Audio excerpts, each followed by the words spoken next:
J'ai pensé que ce serait intéressant de vous parler, non pas de Puvis de Chavannes, je vous rassure tout de suite, je n'en parlerai pas, mais de Picasso. De Picasso. Picasso parce que, effectivement, c'est un sujet qui, depuis quelques années, a occupé, si vous voulez, l'ensemble de l'actualité. Vous avez sûrement vu et remarqué un très très grand nombre d'expositions qui ont été faites partout en France, mais aussi dans le monde, jusque dans les pays arabes, bien sûr en Extrême-Orient, en Amérique, qui ont été faites par le musée Picasso lui-même, avec les œuvres du musée Picasso, et cela depuis plusieurs années. Donc il y a eu un véritable, comment pourrais-je le qualifier, pas aimablement un véritable cirque, mais en même temps, donc, effectivement, une activité, si vous voulez, déployée par le musée Picasso, tout à fait extraordinaire, qui fait que, en fait, les œuvres du musée Picasso n'ont pas été vues au musée Picasso, ce n'était pas possible, elles étaient toujours en voyage, toujours prêtées, et donc il y a eu tous les sujets qui ont été, en quelque sorte, représentés, exploités, montrés depuis quelques années, et qui ont permis, bien sûr, de comprendre mieux qui était Picasso, ce qu'il a fait, et puis d'autre part, donc, de voir effectivement que c'est quelqu'un qui a bien sûr compté, ce que je vais essayer de vous montrer, dans notre époque, effectivement, dans l'art du XXe siècle. Plus que jamais, si vous voulez, c'est quelqu'un qui est présent. Attendez, je vais peut-être commencer à passer les diapositives. Oui, merci.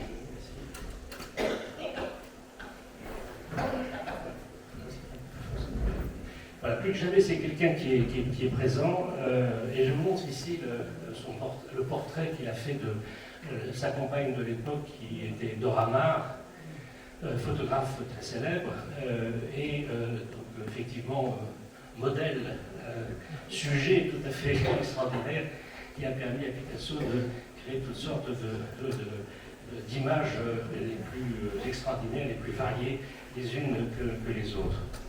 Et donc, il faut voir que Picasso, c'est quelqu'un qui a toujours été présent dès ses débuts dans l'art, que ce soit donc dans cette période bleue et rose, dont vous avez vu justement qu'elle a aussi été montrée d'une façon extrêmement large, très, très approfondie aussi, à Paris, au musée d'Orsay, il y a maintenant 2 ou 3 ans. Et cette exposition donc, a permis de voir comment Picasso, dès le début, si vous voulez, premièrement, c'est évidemment quelqu'un de tout à fait extraordinaire, qui a fait des choses que personne n'avait fait avant lui, mais que d'autre part, donc, c'est aussi quelqu'un qui a une œuvre d'une profondeur vraiment tout à fait magistrale. Je vous en montre donc ici un exemple avec ce tableau de la période bleue de Picasso, tableau qui est au musée Pouchkine, et qui date du tout début du XXe siècle. Donc je ne vous le commande pas, ces œuvres-là sont très largement connues, et c'est une partie de l'œuvre de Picasso qui a contribué très très largement à sa célébrité. Nous avons l'occasion de voir effectivement d'autres exemples de cette période qui dure jusqu'en 1906. Donc là, ça c'est le POC qui est conservé au musée Pouchkine, et puis ensuite, n'est-ce pas, c'est la fameuse période cubiste de Picasso, celle en fait qui est, pour moi en tout cas, mais je crois aussi pour beaucoup de spécialistes, beaucoup d'historiens d'art, la plus importante dans toute la carrière de Picasso. Cette période cubiste, c'est celle où il invente véritablement un nouveau langage, à partir d'une étude, d'une analyse, d'une compréhension et d'une assimilation de ce qu'a apporté Cézanne auparavant. Et c'est cette période cubiste, si vous voulez, qui a influencé le plus tous les autres artistes du XXe siècle, tous les autres artistes contemporains de Picasso, et ensuite beaucoup d'artistes du XXe siècle. Je veux dire, si il y a un apport véritable de Picasso à l'histoire de l'art du XXe siècle, je pose un peu mes mots ici, mais vous allez voir que je vais essayer d'expliquer cela un peu mieux par la suite. S'il y a un véritable apport de Picasso dans l'art du XXe siècle, c'est grâce à ce qu'il a fait pendant sa période cubiste, avec d'ailleurs d'autres artistes, dont Georges Braque, mais aussi, bien sûr, Fernand Léger et pas mal d'autres créateurs français de cette époque-là. Donc là, c'est le Torero de 1912, qui est un tableau tout à fait emblématique de Picasso, auquel, quand on le regarde, on ne comprend pas grand-chose, mais qui demande évidemment une certaine attention. Et c'est cette façon de traiter le réel, et en même temps donc, de concevoir la peinture avec une certaine forme de composition, ensuite une analyse des formes, ensuite une recréation comme ça complète sur la surface, qui fait que tout le monde a regardé ça, et que ensuite, une fois que les artistes ont compris, eh bien, ça a donné énormément de choses, avant 1914 d'ailleurs, dans l'histoire de l'art. Après la guerre, après la guerre de 1914-1918, donc Picasso, vous le savez, j'allais dire, revient à plus de raison, non pas que la période cubiste ne soit pas raisonnable, et au contraire, c'est la plus intellectuelle, n'est-ce pas, que Picasso ait jamais eu. Mais donc, on peut dire que Picasso, pour reprendre un peu les termes de l'époque d'ailleurs, abandonne tous les excès qui étaient les siens auparavant. Il est effectivement plutôt un peintre à scandale déjà à ce moment-là. Et puis, donc après la guerre, peut-être que sa mentalité a changé, et donc il revient à des choses non pas plus faciles, mais en tout cas donc plus compréhensibles, comme le montre ce tableau des Trois femmes à la fontaine qui date de 1921. Donc c'est ce qu'on appelle la période néoclassique de Picasso. C'est aussi ce qu'on a appelé, d'ailleurs d'un terme qui avait été forgé par Jean Cocteau, le retour à l'ordre. Le retour à l'ordre qui se manifeste dans la peinture, un peu dans la sculpture, dans plein d'autres manifestations, si vous voulez, artistiques comme la littérature, mais qu'on voit aussi, bien sûr, en Allemagne et dans d'autres pays. Donc il y a effectivement, après la guerre de 1914-1918, un abandon général, si vous voulez, de tous les excès, et on peut dire que ce qu'on a appelé à l'époque l'avant-garde, on continue à appeler aujourd'hui l'avant-garde, eh bien se calme, s'assagit, n'est-ce pas, et propose des tableaux de ce genre-là. La suivante, mais en réalité, l'assagissement entre guillemets, de Picasso n'a pas été, non pas de courte durée, au contraire, mais en réalité, il n'a pas été véritablement confirmé. Très vite, Picasso change de nouveau par un contre-pied, tout en poursuivant d'ailleurs ce qu'il faisait auparavant. Et on voit que dans cette femme lisant au bord de la mer, qui date de 1937, eh bien, on ne peut pas dire que Picasso se soit véritablement assagi, parce que c'est une figure qui, effectivement, une image, si vous voulez, qui est quand même très provocante, très énigmatique, difficile à lire, et ensuite donc, difficile à assimiler, si vous voulez, difficile à faire sienne. Donc ici on a une figure effectivement accroupie, si on arrive à la lire, avec une tête, avec des membres, avec un corps, avec un dos, avec des seins, puisque c'est une figure féminine, en train de lire quelque chose, tout ça au bord de la mer, mais en réalité, donc, il s'agit plus d'une image extrêmement dure, agressive, si vous voulez, qui témoigne d'un ressentiment particulier de Picasso que d'une œuvre en quelque sorte apaisée. Et puis, donc, Picasso va continuer, si on regarde bien, on va y revenir, hein, si on regarde bien tous les sujets que Picasso a peints depuis ses débuts, depuis 1900 jusqu'à 1937, on s'aperçoit que Picasso est un peintre parfaitement classique, entre guillemets, dans les sujets en tout cas qu'il aborde, qu'il traite. Ce sont toujours des portraits, ce sont toujours des figures, ce sont des groupes, avec des compositions qui sont d'ailleurs très très souvent parfaitement élaborées, pas très savantes. Et puis donc, il a peint aussi, comme vous savez, beaucoup de nature morte, hein, avant la période cubiste, pendant la période cubiste, ensuite, beaucoup de nature morte. Il a peint des paysages, beaucoup pendant la période cubiste, un peu moins par la suite. Et donc, en fait, ce sont des sujets tout à fait classiques, hein, et puis qui, ça veut dire, qui n'engagent à rien. Hein. Peindre un paysage, c'est peindre un paysage, on ne va pas plus loin. Peindre une figure, un portrait, c'est un portrait. D'un seul coup, si vous voulez, dans la vie de Picasso, j'allais dire, tout change.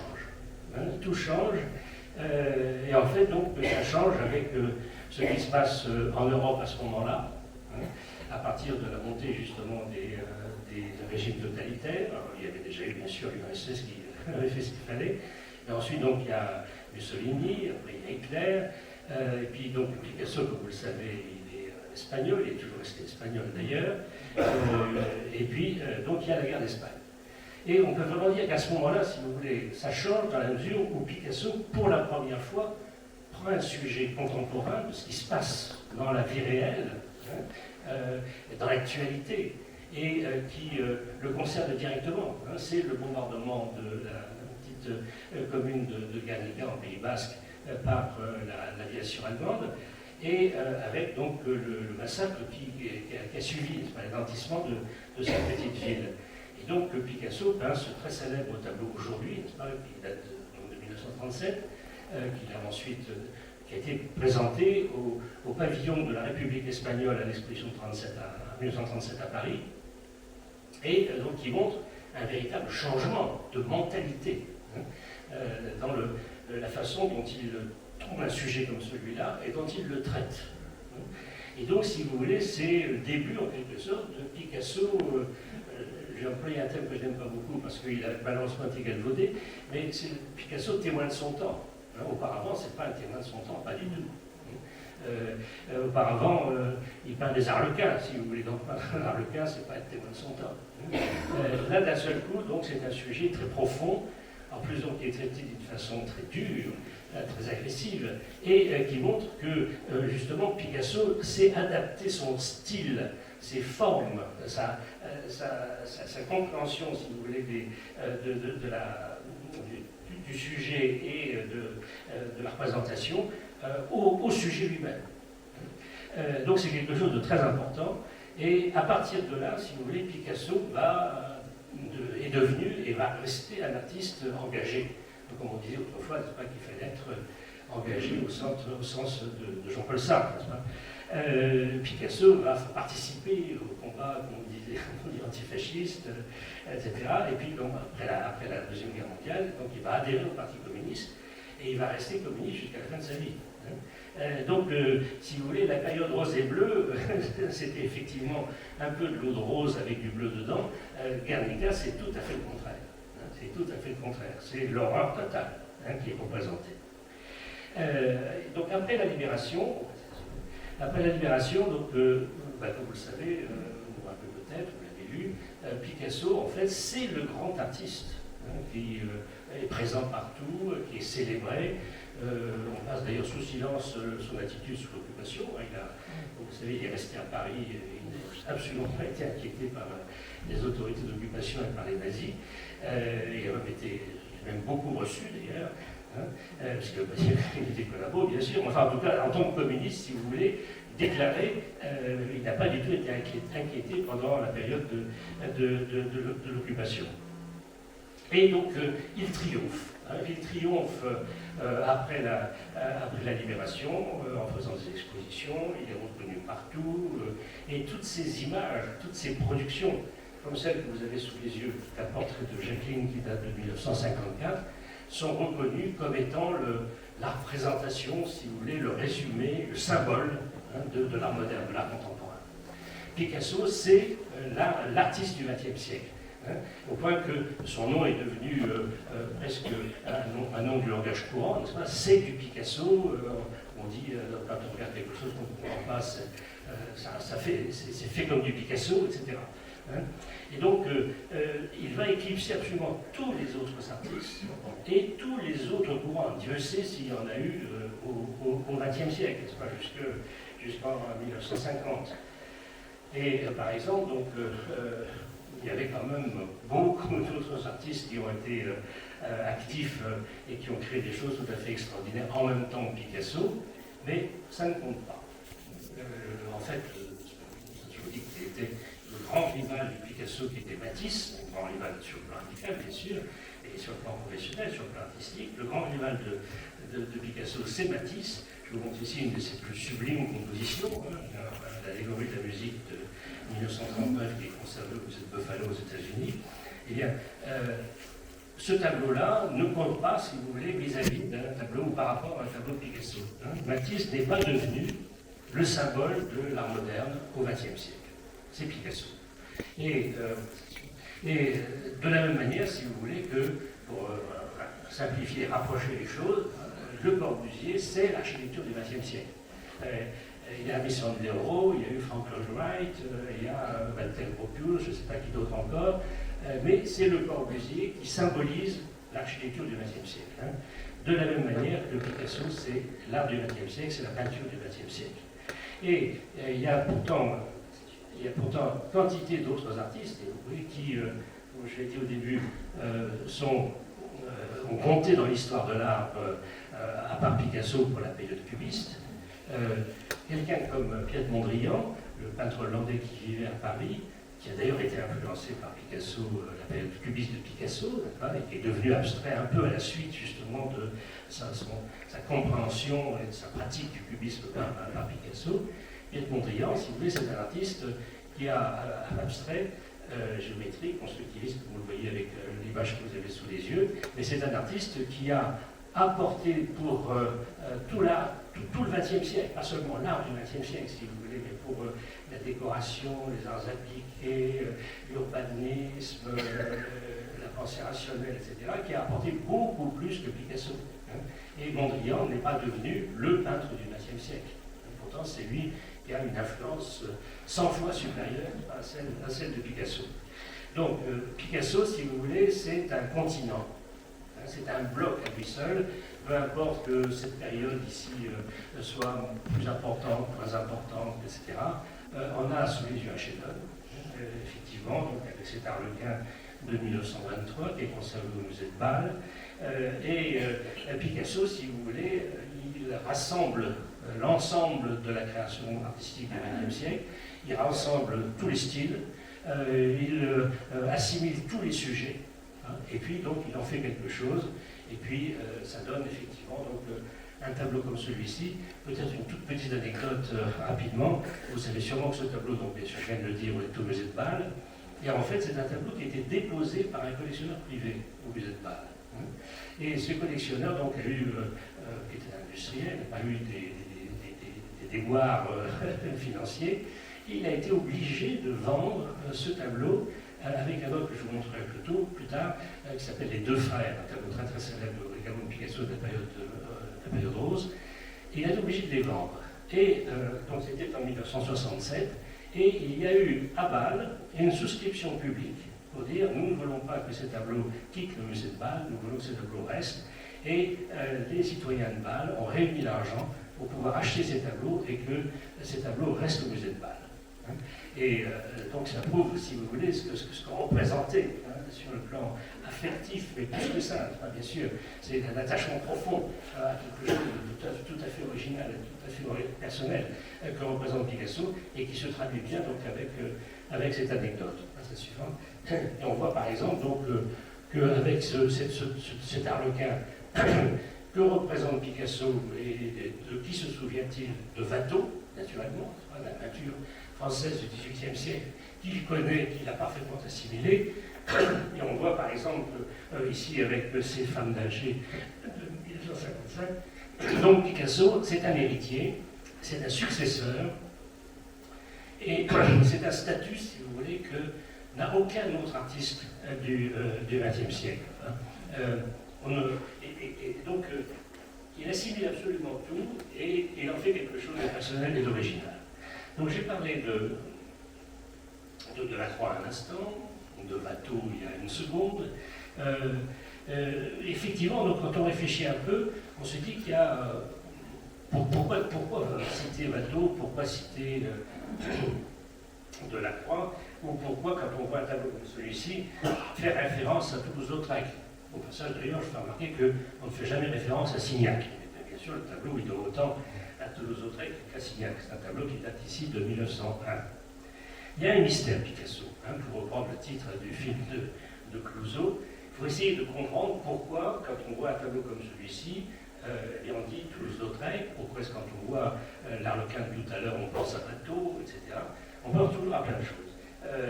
Et puis, on pense à Picasso, mais voilà le portrait de Stravinsky par Picasso, qui date de 1920, mais ah oui, alors donc là, bien sûr, c'est Ingres. On dit bien sûr, Picasso, il a regardé Ingres, et puis il l'a assimilé et il le retranscrit à sa manière, donc avec ses dessins au trait parfaitement suivis, très précis, très incisés, qui lui ont permis, là aussi, quand il y a eu cette période du retour à l'ordre, de faire comprendre que c'était un dessinateur absolument étourdissant, de virtuosité, n'est-ce pas, et qu'il ne pouvait pas tout le temps être comme ça, cet artiste provoquant auquel on ne comprenait rien.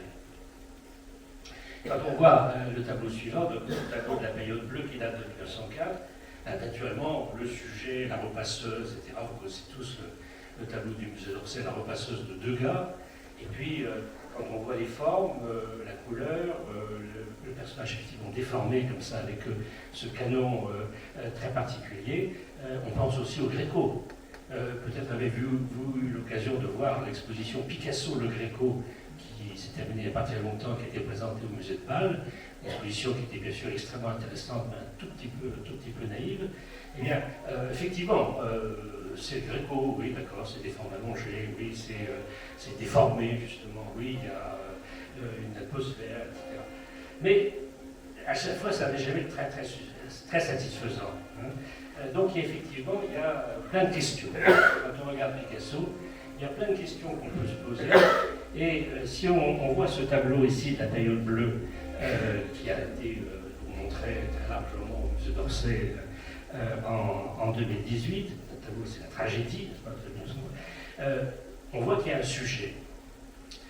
Et un sujet que l'on ne voit pas ailleurs, c'est-à-dire que c'est un sujet de Picasso, original, et comment est-ce qu'il a pu avoir l'idée de concevoir un sujet comme ça, de s'approprier un sujet comme ça, et puis de le traiter de cette façon.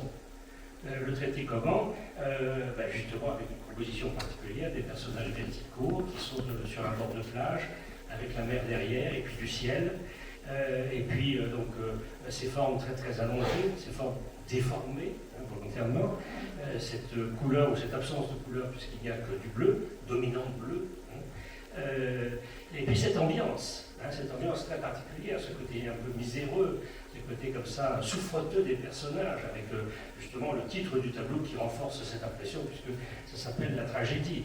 Et donc, si vous voyez, il y a une ambiance particulière, il y a une composition, une couleur, etc. Et puis il y a une ambiance, en allemand on dirait une Stimmung, il y a quelque chose ici qui se dégage d'un tableau comme celui-là. C'est vraiment on voit par exemple qu'un peu plus tard, c'est un an après, avec ces deux personnages devant un bar, c'est Pierreuse au bar qui date de 1902.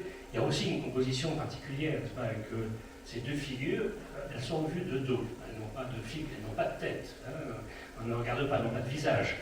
Donc c'est aussi très curieux, pourquoi montrer des personnages de dos,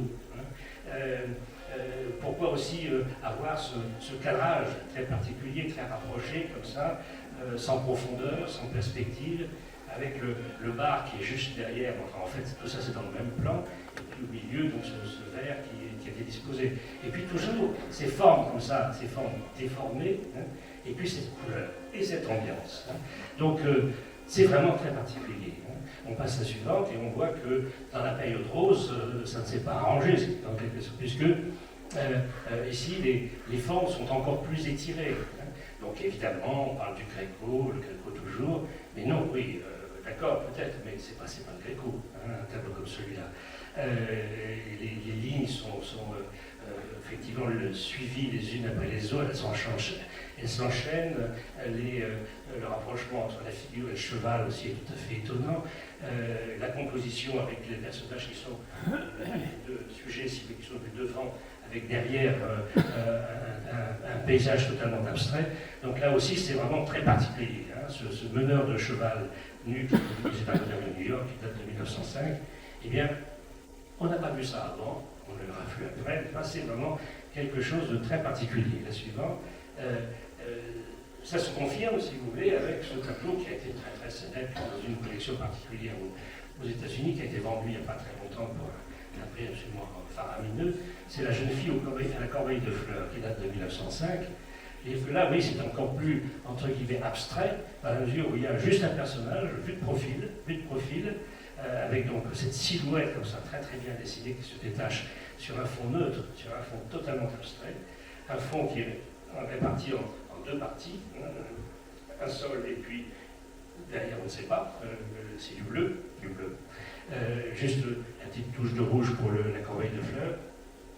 Et donc à la fois une couleur, une ambiance, une composition très particulière. Puis je termine avec le tableau ici sur cette femme au capuchon qui date de 1902. Vous voyez ce cadrage très particulier avec donc ce personnage, un rebord de fenêtre avec un pot de l'architecture, on ne sait pas très bien comment la définir à droite, et puis derrière au fond un paysage, probablement la mer et le ciel. Et puis donc cette grande horizontale qui vient là pour asseoir l'ensemble de la composition par rapport à la verticale que vous avez à droite. D'où cela vient-il? Comment est-ce que Picasso a-t-il pu faire quelque chose comme ça? Et puis qu'il y ait une telle unité. Hein, il n'y a pas du tout de variété. Il y a bien sûr des différences entre la période bleue et la période rose. Il y a même des différences même dans le traitement des sujets proprement dit. N'est-ce pas? C'est moins misérabiliste par la suite qu'auparavant, etc. Mais cette période est extraordinairement homogène. Hein. Et en fait, donc, en réalité, si on regarde bien, si on essaye de comprendre ce que Picasso a fait à ce moment-là, eh bien, il y a une origine. Hein, il y a une origine qui n'est pas de là, qui n'est pas tous les autres règles, on l'a bien compris, n'est-ce pas, qui n'est pas les Gréco, bien entendu, etc. Et l'origine, eh bien, c'est celle de Puvis de Chavannes. L'origine, elle se trouve dans un tableau comme celui-ci, dans Le Rêve, du musée d'Orsay, qui date de 1883, et où vous voyez que vous retrouvez absolument tous les ingrédients, hein, toutes les composantes que j'ai essayé de vous indiquer dans les tableaux de Picasso que je viens de vous montrer, avec ici le sujet proprement dit. Hein, donc, ici c'est un pèlerin qui rêve à la gloire, à la fortune, à la renommée, etc. Donc sous forme d'allégorie qui sont dans le ciel, avec donc une bande de terre sur laquelle il repose, derrière lui, derrière lui, pas derrière lui, bien sûr, hein, au-dessus de lui. Tout ça c'est dans le plan. Il n'y a pas de profondeur. Derrière lui, donc, il y a la mer, après il y a une côte un peu plus loin, hein, et puis donc le ciel avec la lune, et puis ces trois allégories, ces trois figures ailées qui sont dans le ciel. Le tout avec un dessin très très simplifié, très linéaire aussi, très efficace également, sans aucun détail, sans aucune anecdote, sans aucun superflu. Et puis, donc, évidemment, cette couleur, voilà, la couleur qu'on a chez Picasso, du vient-elle? Elle vient de là. Elle vient des tableaux de Puvis de Chavannes de cette époque-là. Elle vient, si vous voulez, de cette façon, en quelque sorte, à la fois, bien sûr, d'avoir un sujet et de le traiter de cette manière-là. Hein. Et donc, cette impression générale, comme on l'a remarqué tout à l'heure, Picasso, cette ambiance très particulière, cette Stimmung qu'on a chez Picasso, elle vient tout droit de Puvis de Chavannes. Reprenons, si vous voulez, rapidement, justement, hein, les différents points qu'on a examinés tout à l'heure, qu'on vient d'examiner. Picasso, ce sujet, ici, tout à fait étonnant, 1902, c'est femme et enfant au bord de la mer, avec en plus une barque derrière elle. Hein. Et donc, vous avez reconnu la composition, le sujet d'abord, bien sûr, la composition, le traitement des formes, la couleur, la lumière, tout ça, voilà. C'est un tableau très très caractéristique de Picasso de 1902, début de la période bleue. Hein. Sujet quand même très particulier. Hein. Tous les autres sujets que je vous ai montrés étaient particuliers. Celui-ci, il est quand même encore un peu plus, si vous voulez, parce que pourquoi cette femme comme ça? Pourquoi cette barque derrière? On ne comprend rien, etc. Eh bien, le sujet, si vous voulez, et pas besoin d'aller chercher très loin, parce que si on a compris un petit peu les choses, si on les connaît, le sujet, c'est le tableau du pauvre pêcheur de Puvis de Chavannes, de 1881, tableau immensément célèbre, un peu mal compris au début, mais ensuite donc, adopté par tous les peintres que ça intéressait, qui en ont tiré les conséquences pour eux-mêmes. Et on voit comment ce sujet, avec encore une fois ce personnage dans sa barque, que fait-il? Est-ce qu'il est en train de prier? Est-ce qu'il est en train de se demander ce qui va se passer, etc. Sa femme est sur le bord de l'eau en train de cueillir des fleurs. ça n'a pas de sens. Hein. Et puis ensuite, donc, il y a leur enfant qui est sur un linge comme ça, qui est en train de se dorer au soleil qui n'existe pas. Ensuite, vous avez la mer ou la rivière avec cette couleur qui sort de je ne sais pas où non plus, hein, une espèce de gris argenté, doré particulier. Et puis ce paysage complètement désolé. Hein. D'où vient-il? C'est un paysage du Nord, un paysage de la Baltique, je ne sais pas, mais en tout cas, donc, là on a vraiment le tableau le plus mystérieux qui soit, pour lequel d'ailleurs il n'y a aucune explication, hein, et que Puvis de Chavannes expose en 1881, et ensuite donc il va avoir une renommée, une réputation, si vous voulez, une suite considérable. Hein. Et je vous montre justement dès le début, vous avez ici en bas à droite, un dessin de Picasso qui date de 1903, qui s'appelle Les Adieux du pêcheur. Et Picasso, le pêcheur, etc., là aussi, pourquoi est-ce qu'il était chercher un pêcheur, comme Puvis de Chavannes, on voit comment, dès ce moment-là, si vous voulez, les emprunts, les reprises, si vous voulez, de Picasso à l'égard de Puvis de Chavannes sont directes. Hein. Donc ici, c'est un dessin préparatoire pour une composition d'ailleurs qui n'a pas abouti, mais vous mettez en relation avec le tableau précédent, et puis vous mettez ce dessin, le dessin de Picasso en rapport aussi avec cet autre sujet de Puvis qui a marqué tous les contemporains, c'est la fameuse famille du pêcheur de 1875, dont il y a plusieurs versions. Et donc je vous montre ici comment, là on a aussi effectivement le pêcheur qui tend ses filets, sa femme qui est à côté de lui, qui tient leur petit enfant un peu en laisse avec un linge, et puis le père qui est là endormi au bord de la barque. Le sujet est un peu plus explicite, si vous voulez, que le pauvre pêcheur, et il n'en reste pas moins qu'on a affaire quand même ici à une allégorie très très particulière, avec, oui, ici une proposition d'une complexité en même temps d'une très grande force tout à fait étonnante, avec un traitement justement des figures très particulier. Et puis donc on voit très bien comment Picasso donc, effectivement, a pu s'inspirer de compositions comme celle-là, qui ont été montrées à Paris à l'époque quand Picasso est arrivé. On passe à la suivante. Et on voit par exemple comment, ici avec le très célèbre acrobate à la boule du musée Pouchkine, qui date de 1905, on a donc toujours ce traitement des formes comme ça très particulier, la façon dont les figures sont présentées au premier plan, dont le paysage se déroule derrière, on voit très très bien ici, et puis donc avec les figures qui sont un peu échelonnées, et vous voyez même dans l'arrière-plan, on voit tout au fond, il y a même un cheval qui est vu de profil, donc c'est bizarre, ici très très simplifié, comme on en trouvera des exemples par la suite dans l'œuvre de Puvis de Chavannes.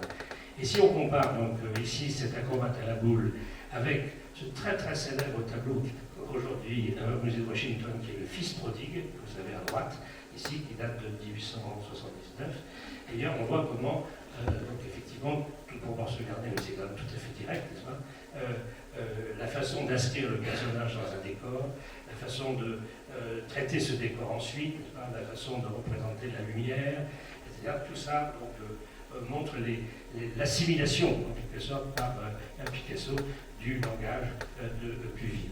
On passe à la suivante et on voit comment ici, justement, les deux frères, ici du Westphal, c'était l'autre tableau qui était en dépôt et qui a été acheté par souscription à l'époque.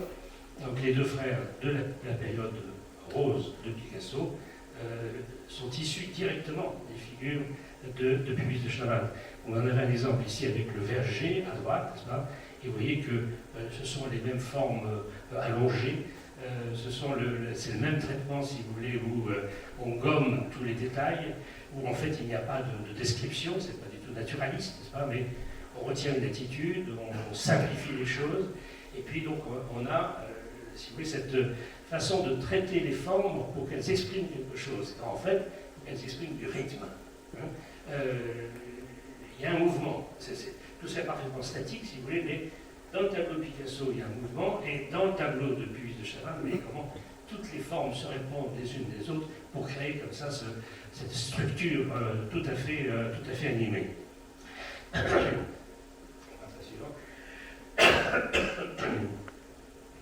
Donc on voit aussi comment, traitement des couleurs, il y a Picasso qui a, non pas abandonné la couleur, mais qui a atténué la couleur, qui n'emploie qu'un tout petit nombre de couleurs qui sont des couleurs en quelque sorte passées. Il s'inspire de Puvis, on le voit ici avec cette comparaison entre la famille de Saltimbanque et le très très célèbre tableau de Puvis sur lequel on va revenir, Les jeunes filles au bord de la mer de 1879. Quand on a regardé Le pauvre pêcheur, on a déjà vu qu'on n'y comprenait absolument rien. C'est un tableau parfaitement énigmatique. Les jeunes filles au bord de la mer, qu'est-ce qu'on pourrait dire? Alors là, on y comprend encore moins, mais on voit comment les figures vues de dos, qui vont ensuite se développer partout, dans la peinture, chez Picasso bien sûr, mais partout. Au théâtre, Puvis de Chavannes, vous savez, a influencé un nombre considérable de metteurs en scène de théâtre, notamment au Théâtre Antoine, où justement il y avait une pièce très célèbre, dont j'oublie le nom à l'instant, où au lever de rideau, tous les acteurs étaient vus de dos. Et bien tout ça vient directement, c'est attesté, les jeunes filles au bord de la mer, avec, vous voyez, ces deux figures comme ça, qui sont l'une debout, l'autre allongée, on ne sait pas pourquoi elles sont là comme ça. Il y a une qui se coiffe les cheveux, la troisième qui est vue de face, accroupie, un peu alanguie, un peu langoureuse comme ça, un peu nostalgique, on ne voit pas très bien ce qu'elle pense. Le tout dans un paysage improbable, avec une bande de terre, un bout de rocher, derrière la mer, naturellement à l'horizontale, et puis donc ce ciel gris, rose, indéterminé. Donc tout ça, ce sont des tableaux parfaitement mystérieux, parfaitement énigmatiques, mais qui ont été pris pour tels. Et donc ici, la peinture n'a pas à raconter, elle n'a pas à décrire, elle pose, elle présente des choses, et puis ensuite, éventuellement, il peut y avoir une interprétation telle qu'on la souhaite. On passe à la suivante, et on voit donc, je vous rappelle de nouveau la femme au capuchon de 1902, avec sa composition, avec ses formes, avec sa lumière, avec son ambiance.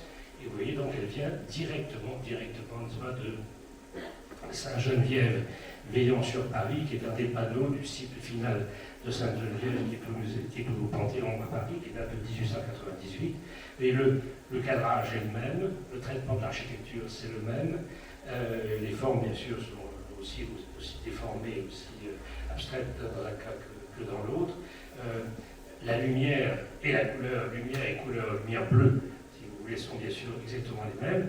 Et regardez bien, vous pouvez même reprendre, n'est-ce pas, le pot, le vase qui est devant Sainte-Geneviève, vous le retrouvez dans La femme au capuchon de Picasso, exactement posé à la même place. Donc en fait, on a compris que la période rose et bleue de Picasso, complète en soi, une œuvre extraordinaire et tout, eh bien, elle doit beaucoup, sinon tout, à Puvis de Chavannes et à l'interprétation que Picasso en a donnée. Et en fait, les choses sont parfaitement claires, elles sont parfaitement documentées. On passe à la suivante. Et Picasso est arrivé pour la première fois à Paris en 1900, très vite. Et là, j'allais dire, je simplifie un peu les choses, mais c'est vrai qu'il pose ses bagages. La première chose qu'il fait en arrivant de Barcelone, il se rend, donc il est à Paris, il se rend à la Sorbonne pour voir la décoration de Picasso dans le grand amphithéâtre. Il se rend au Panthéon pour voir, donc, je vous montre ici deux panneaux de l'histoire de Sainte-Geneviève, du Panthéon, de Puvis de Chavannes. Il se rend à l'hôtel de ville pour voir les décorations de Puvis dans le salon de Puvis de Chavannes à l'hôtel de ville. Et de tout ça, si vous voulez, il fait des copies. Il va faire des dessins d'après les œuvres qu'il a sous les yeux. Donc vous avez à gauche l'enfance de Sainte-Geneviève avec Sainte-Geneviève en prière, à droite un autre épisode, si vous voulez, dans un autre cycle qui est au Panthéon de Sainte-Geneviève, alors il faut tout un peu flou, Et vous voyez que ces personnages-là aussi qui sont vus de dos, qui sont simplifiés comme ça, vous les retrouvez directement dans l'œuvre Bleu et Rose de Picasso. Et pourquoi est-ce que Picasso est allé directement, si j'ose dire, voir les œuvres en vrai, sur place, de Puvis à Paris? C'est qu'il vient de Barcelone. Ça n'a aucun rapport. C'est vrai, ça n'a aucun rapport. Si, au contraire, ça a beaucoup de rapport, parce que, à part Paris, ou en plus de Paris, si vous voulez, en plus de Boston, tous les endroits où Puvis a fait ses décorations extraordinaires, mais à part Paris, l'une des villes, entre guillemets, les plus puviciennes qui soit à l'époque, c'est Barcelone. Puvis n'est pas allé à Barcelone, il n'a pas fait des choses à Barcelone, mais il avait un de ses disciples qui a peint la plupart des grands bâtiments officiels qui ont été construits à Barcelone. On a fait à cette époque dans toutes les capitales, des grands bâtiments, le Parlement, la Bourse, etc. Donc il a peint les décorations des grands édifices, si vous voulez, de Barcelone.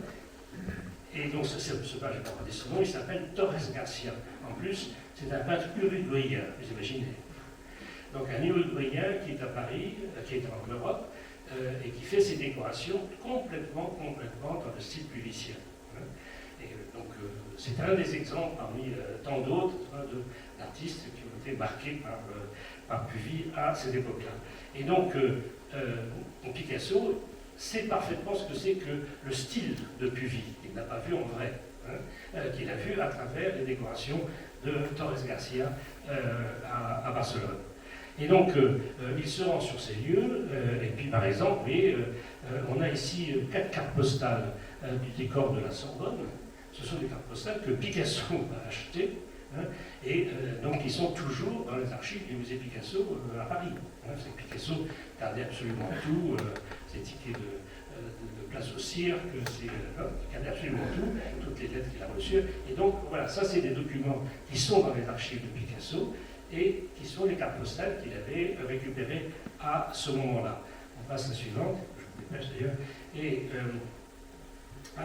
au début du XXe siècle, Picasso était le correspondant pour un journal de Barcelone, El Liberal, comme vous avez ici une des pages de couverture, et donc il donnait des dessins pour illustrer des articles qui racontaient ce qui se passait à Paris, donc dans un journal de Barcelone. Et vous voyez, donc vous avez ici à gauche un extrait d'un article, et ce sont 3 dessins de Picasso.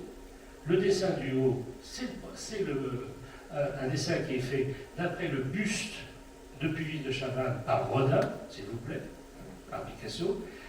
Ensuite, donc, vous avez un petit dessin qui rappelle exactement les compositions de Puvis avec donc ces personnages.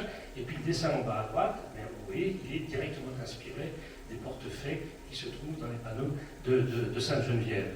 Dans le dessin qui est à droite, vous avez donc une composition un peu baroque, si vous voulez, de Picasso. Et quelle est la figure qui est au premier plan? Un personnage vu de dos, avec un petit enfant vu de côté, on ne voit pas son visage non plus, et tout ça donc caractéristique de sa période bleue, mais naturellement directement influencé par Puvis de Chavannes. Donc il a été, on passe à la suivante, il a été profondément marqué par Puvis et par notamment aussi par la décoration de Sainte-Geneviève, qu'il a toute vue, parfaitement assimilée, dont il a fait des copies, il a fait des croquis d'après les choses.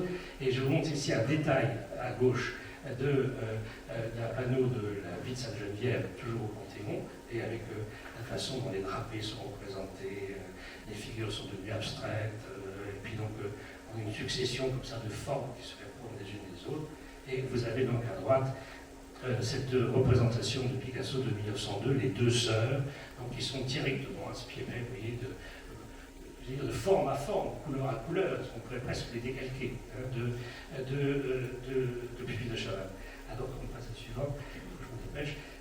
Et donc, il y a naturellement la couleur, la lumière bleue, une certaine forme de bleu, pour reprendre le titre d'un disque de Miles Davis, et le traitement des formes. Mais vous voyez, c'est bien plus que ça. J'ai essayé d'attirer votre attention sur l'ambiance, l'atmosphère en quelque sorte qui émane de ces tableaux. Et on voit comment, effectivement, dans le sujet l'étreinte de 1903, la fille de 1903, à droite, l'étreinte, on a comme ça cette façon d'appréhender les choses, n'est-ce pas, et puis bien sûr d'en donner une profondeur extraordinaire, et en même temps d'insister sur leur côté incompréhensible, leur côté énigmatique. Hein. On passe à la suivante. La même chose dans la période rose avec la combatte à la boule, avec le bonheur de cheval. Donc, mais c'est plus calme, c'est plus détendu, mais en même temps, il y a cette ambiance très très particulière avec ces personnages tellement particuliers que Picasso invente à ce moment-là. Et donc, encore une fois, la source directe se trouve dans Puvis, et vous en avez ici un exemple, avec ce très célèbre petit tableau, d'ailleurs, le Rocher Blanc, qui date de très tôt, chez Puvis, de 1869. Ce tableau a été vu par tout le monde. Il a été vu dans l'exposition, il a été vu, bien sûr, par Picasso, mais il a été vu par tous les contemporains de Puvis. Et quand je vous montre ce tableau-là, c'était le sujet d'ailleurs de la conférence en 2014, vous vous rappelez peut-être pour ceux qui étaient là, qu'un tableau comme celui-ci, vous pouvez absolument l'assimiler, vous pouvez le comparer à Gauguin. Gauguin a regardé ça et il l'a transcrit presque, on dit mot pour mot, donc bien sûr ici forme pour forme, place pour place, couleur pour couleur, et puis donc espace pour espace. Donc Picasso a parfaitement assimilé Puvis, d'autant qu'il y a eu une grande exposition Puvis au Salon d'automne en 1904 qui lui a permis effectivement de compléter en quelque sorte sa documentation, sa compréhension de son œuvre. Alors, je vous ai montré des tableaux, on pourrait continuer avec les dessins. Vous voyez par exemple ici un dessin à la fois de Picasso et un dessin de Puvis à droite, et on voit comment, là aussi, c'est la même forme, et c'est la même esthétique aussi, dans les deux cas. C'est suivant. Je vous dépêche. On a ici à gauche un très très beau dessin de Picasso, justement une étude pour le tableau La vie que je vous ai montré il y a un instant, et vous vous rappelez le portrait, la représentation du fils prodigue qui est à Washington. Voilà un dessin pour le fils prodigue. Ici, ça s'appelle d'ailleurs le guerrier assis à droite de Puvis. Et Puvis, si vous voulez, en plus, vous savez très bien ce qu'il faisait, bien sûr, il ne s'y est pas trompé. Le dessin, il l'a donné à un de ses disciples qui s'appelle Alexandre Océon. Et le dessin est toujours aujourd'hui au musée de Saint-Étienne. Donc tout ça, ce sont des signes qui montrent l'importance en quelque sorte de tous ces travaux. On passe à la suivante. Et donc, j'ai parlé des sujets, et comment les choses se répondent. À droite, la merveilleuse coiffure de Puvis de Chavannes qui est au musée d'Orsay. À gauche, le même sujet, traité de la même façon par Picasso en 1906, à la fin de sa période rose. Alors ensuite, après la période rose et bleue, ou bleu et rose, il y a le cubisme. Alors le cubisme, effectivement, je l'ai dit tout à l'heure, c'est tout à fait autre chose. Le cubisme, ce sont d'autres sources, c'est une autre inspiration, c'est un changement de pied, si vous voulez, de Picasso à ce moment-là, mais pas tout à fait quand même. En prenant les deux images suivantes, on voit qu'au moment de la transition entre la période rose et le cubisme, il y a toujours ces figures. Là, voilà, on voit là deux exemples, avec un tableau à gauche de 1906, un autre à droite de 1908, et on voit que ce sont toujours deux figures verticales dans un décor abstrait, dans le premier cas. De l'autre, à droite, c'est toujours une figure debout avec une draperie sur la plage, avec la mer derrière, avec le ciel pour fond. Et même dans la période cubiste, si vous voulez, les éléments qui sont constitutifs de l'influence de Puvis sur Picasso sont toujours présents. Alors après, bien sûr, dans le Torero, je vous ai montré tout à l'heure, dans telle autre nature morte, tel paysage, on peut dire qu'on ne peut pas trouver de relent, en quelque sorte, de Puvis de Chavannes. Bien.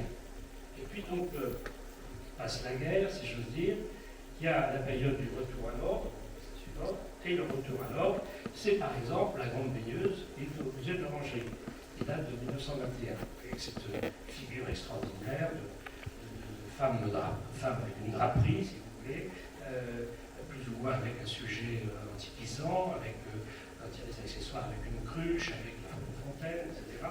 Donc c'est la période néoclassique de Picasso, celle du retour au lin, alors celle qu'on a appelée aussi ingresque. Bah, écoutez, je ne sais pas, peut-être que c'est ingresque, mais enfin, je n'ai pas vu. Même en regardant de peinture, si vous voulez, c'est pas de peinture. Hein, c'est autre chose de peinture. En fait, quand on regarde par rapport à ce tableau de cette grande baigneuse, quand on regarde d'autres figures de Puvis de Chavannes, on voit qu'il y a cette même force dans les nus de Puvis qu'il y a chez Picasso. Il y a cette même densité, en quelque sorte, cette même insistance sur les volumes. Et on va parler de la sensualité, si vous voulez, de la représentation, mais il y a cette densité extraordinaire qu'on a chez Puvis que l'on va avoir chez Picasso en même temps.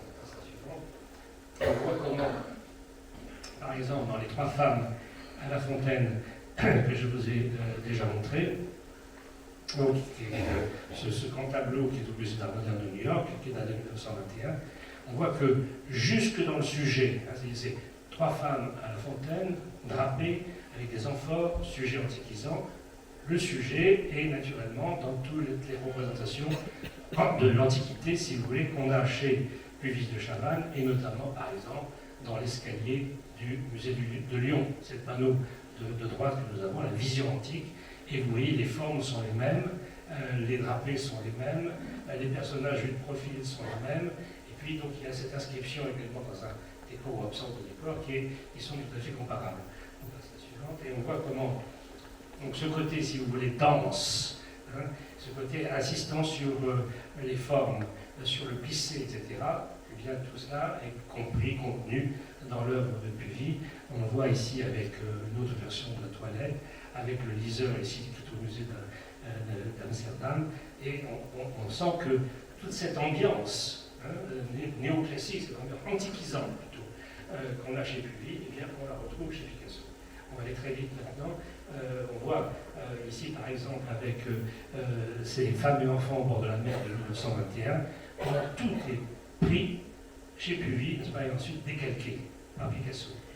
À droite, vous avez la Charité par Puvis de Chavannes, avec cette composition que vous voyez en triangle, avec la façon dont le groupe est posé, avec le décor qui est derrière.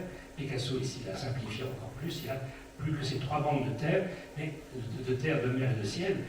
Mais c'est les jeunes filles au bord de la mer, naturellement. Hein. On passe à la suivante. Et on voit que, par exemple, ici, dans le tableau à gauche de Picasso, un sujet tout à fait amusant, c'est des baigneuses sur la plage, en train de regarder un avion. Et alors, donc, le personnage couché au premier plan, celui qui est debout, le troisième qui est accroupi, le quatrième, le cinquième qui sont dans l'eau, et bien tout ça est directement repris, si vous voulez, par exemple, de la composition l'été, qui fait partie des décorations de l'hôtel de ville. Les fameuses compositions, encore une fois, en trois parties, avec la terre, la mer, le ciel, et toujours avec l'horizontale, très très importante, cette horizontale qui trace les choses, comme ça, qui assure la stabilité de la composition. Vous l'avez encore en bas à droite, avec ici ce tableau de Puvis dans les bruyères, qui est un tableau de la fin d'ailleurs, et vous le transposez directement donc, chez Picasso, avec cette famille au bord de la mer, et avec toujours ces fameuses trois bandes, ces trois couleurs, qui sont tellement caractéristiques, bien sûr, de Picasso et de Puvis. On passe à la suivante, et on voit que tout ce côté antiquisant qu'on a chez Picasso, cette volonté de traduire le repos, hein, de représenter la stabilité, de créer entre la répartition des formes une certaine harmonie, hein, tout cela se trouve par exemple dans le panneau central du musée du Lion, le bois sacré chez Mozart et Gomuz, que vous avez sous les yeux en haut à droite. Hein. Juste encore une fois dans le sujet antiquisant avec le temple, l'architecture, les personnages, les drapés, etc. On passe à la suivante. Et alors, donc, plus que tout ça, si vous voulez, c'est encore une fois, c'est cette ambiance. Hein. Alors, ça dure pendant un certain temps, dit justement Picasso s'est assagi. En réalité, on a vu que c'était pas vrai du tout, qui va continuer dans son exploration extravagante des formes, n'est-ce pas? Ce côté comme ça, volontairement provoquant la déformation. Et donc il abandonne, si vous voulez, la sérénité qui était la sienne pendant cette courte période néoclassicisante, et il continue à faire ce personnage sur la plage. Vous en avez un exemple ici en bas à droite avec ces joueuses de ballon qui date de 1928. Mais naturellement, on peut comparer bien sûr avec Tamaris de Puvis qui est ici à gauche. Mais vous voyez bien que même en continuant à représenter ici ces joueuses de ballon, il y a toujours le sol, il y a toujours la mer, il y a toujours le ciel derrière. Après, bien sûr, il y a une certaine déformation que Picasso se plaît à exécuter, pas parce qu'il y a ce goût de la provocation aussi, ce goût de la fantaisie, ce goût de rompre les conventions, et qui chez lui est toujours présent. On passe à la slide suivante, et on voit que dans toute cette période, qui est la période des baigneuses sur la plage, très très célèbre, qui commence en fait pendant la période néoclassique, et qui se poursuit jusqu'à Guernica, eh bien, on a ce côté comme ça, bien sûr, extraordinairement agressif. Regardez le tableau de droite qui représente une femme nue sur la plage avec la mer derrière. Et à la gauche, donc, si cette baigneuse qui est en train d'ouvrir une cabine de plage avec sa clé. Mais regardez, le tableau de gauche, la couleur, c'est celle des jeunes filles au bord de la mer. C'est la terre de ciel, si vous voulez, c'est du beige clair, pour représenter les figures, du bleu clair pour représenter la mer, du bleu encore plus clair pour représenter le ciel. Et donc, c'est pareil dans la figure de droite. La figure est installée de la même façon que dans Les jeunes filles au bord de la mer. Et ensuite, donc, il y a le grand chef-d'œuvre de Picasso qui est conservé au MoMA de 1930, donc La femme sur la plage. Vous voyez que c'est toujours la même chose, même gamme colorée, même composition, même harmonie des formes, si vous voulez, que justement les lignes qui se suivent et qui s'enchaînent, et puis, bien sûr, la plage au premier plan, la mer derrière et le ciel. Toujours ces trois bandes qui sont tellement caractéristiques. On a terminé cette période, si vous voulez, des années 30, avec ce tableau ici des femmes sur la plage de 1938, donc là il a déjà peint Guernica. Donc vous voyez ces deux nus comme ça qui sont représentés comme ça au premier plan, avec derrière dans l'eau un homme qui regarde, enfin un homme, une tête qui regarde. Et vous voyez comment tout ça c'est toujours Puvis de Chavannes, et finalement donc même c'est pas si loin de la folle que vous verrez dans l'exposition ce soir, dans l'exposition qu'a organisée Bertrand Puvis de Chavannes, et c'est la même chose, si vous voulez, que vous avez dans cette ramasseuse de moules. Et où est-ce que Puvis de Chavannes a pu aller chercher un sujet comme la ramasseuse de moules? Enfin, c'est invraisemblable. Et donc, et cette gamme colorée très particulière, c'est absolument extraordinaire, avec cette assistance sur les bleus, avec ce côté décoloré, la présence du personnage dans le décor, de trois parties, l'horizon au fond, le ciel décoloré. Tout ça, c'est vraiment cet univers puvicien, si vous voulez, qui perdure jusqu'à cette époque-là, donc chez Picasso. Bon, et puis donc il y a le Picasso engagé, il y a la guerre, etc., Guernica, vient la Libération. Vient la Libération, donc après 1945, en fait Picasso est à Paris, après il va quitter Paris pendant quelques instants, puis après il va s'installer dans le Midi, et puis il y a cette période, vous savez, où il est au Antibes, il est invité par le directeur du musée, et puis donc il fait plein de tableaux au musée d'Antibes. La suivante. Et au musée d'Antibes, qu'est-ce qu'il fait? Donc on est ici en 1949, il peint un tableau, comme celui que vous avez sous les yeux, et en plus avec un titre, parce que tous les autres tableaux c'était l'acrobate à la poule, je ne sais pas quoi, la baigneuse sur la plage. Là le titre c'est le bonheur de vivre. Le bonheur de vivre, c'est un sujet, c'est un titre de Puvis de Chavannes. Le bonheur de vivre, qui date de 1949. Et donc on voit donc, sur une bande de terre des faunes, une figure dansante au centre, de nouveau des faunes, un flûtiste à droite, et puis donc derrière en fait, dans un bandeau, hein, c'est la mer, Il y a même un petit bateau avec une voile sur la ligne de l'horizon. Et puis le ciel derrière. Donc toujours cette répartition en trois bandes avec des personnages qui sont groupés, qui imposent un rythme, qui crée une harmonie très particulière, très d'ensemble justement. Voilà. Eh bien, ce sujet, c'est directement, n'est-ce pas, oui, on pouvait le décalquer. C'est le sujet de Doux pays, la composition que Puvis de Chavannes a fait pour son ami Léon Bonnat pour découvrir son hôtel à Paris. Le tableau est aujourd'hui au musée Bonnat à Bayonne, et vous voyez comment vous avez la bande de terre, le rocher à gauche, les personnages qui sont exposés, la mer, le ciel derrière, et oui, vous avez même le voilier, c'est le même. Il a repris le voilier de Doux pays. Et Doux pays, c'est pas seulement Picasso avec ce tableau du musée d'Antibes, c'est Gauguin qui a repris exactement cette composition, c'est Seurat qui l'a repris, ce sont les nabis qui se sont inspirés de ce tableau Doux pays, qui est un des leitmotifs principaux de Puvis de Chavannes et qui a profondément marqué, si vous voulez, les contemporains et toute la suite de l'histoire de l'art. Je termine très rapidement avec, justement, après la période d'Antibes, on a dit que Picasso était devenu un peintre engagé, si vous voulez. Il ne peint plus des arlequins, ce qu'il continue à faire. Il ne peint plus des figures détachées de tout contexte, il ne peint plus des paysages qui n'ont aucun rapport avec la réalité. Et donc, étant donné ce qu'il est devenu, ou ce qu'il est, ou ce qu'il représente, étant même au congrès de la paix à Varsovie, vous imaginez, eh bien, il prend part, bien sûr, à la guerre de Corée. Il prend part à la guerre de Corée, et il peint en 1951 ce tableau, Massacre en Corée, tableau très célèbre à l'époque, si vous voulez, qui a fait couler énormément de temps, beaucoup de commentaires de toutes sortes d'ailleurs. Et donc, vous voyez comment ils représentent d'un côté à gauche les martyrs, en quelque sorte, et puis à droite, le groupe des soldats qui est en train d'exécuter ces martyrs. On pense à toutes sortes de choses, bien sûr, qui ont eu lieu. On a beaucoup dit, mais on l'a fait, parce qu'on a quand même compris que Picasso regarde beaucoup les autres artistes, on a dit, ah oui, mais c'est le Trace des maillots de Goya. C'est vrai, c'est vrai. On retrouve le même groupe, comme ça, des soldats qui tirent sur les partisans dans le tableau de Goya. Et puis ensuite, comme vous savez, le tableau de Goya a lui-même été repris par Manet quand il a peint l'exécution de Maximilien.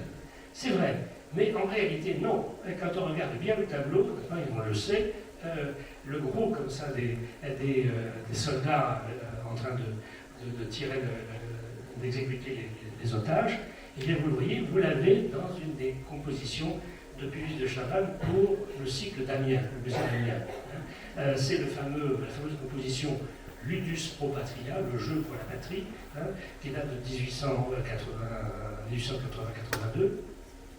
Et vous voyez que le groupe que vous avez ici au centre, c'est un détail bien sûr de la composition d'Amiens, et bien avec rythme pour rythme, position des jambes, position des bras, etc.